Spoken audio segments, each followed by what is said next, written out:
આપણાની આપણને ક્યારે ખબર પડે? દીકરાના લગ્ન થઈ જાય ને પછી દીકરાની ખબર પડે છે. આપણી ઉપર જ્યારે કરજ થઈ જાય પછી પત્નીની ખબર પડે છે.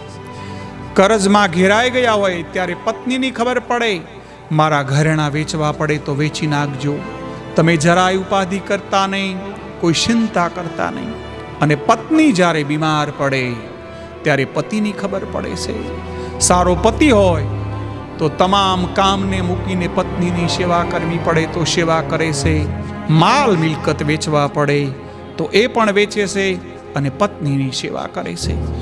મિલકતમાં ભાગ પાડવાની વાત આવે ત્યારે ભાઈની ખબર પડે છે. સંકટ સમયમાં મિત્રની ખબર પડે છે. અને આપણે જ્યારે વૃદ્ધ એટલે કે ઘરડા થઈએ ત્યારે આખા પરિવારની ખબર પડે છે.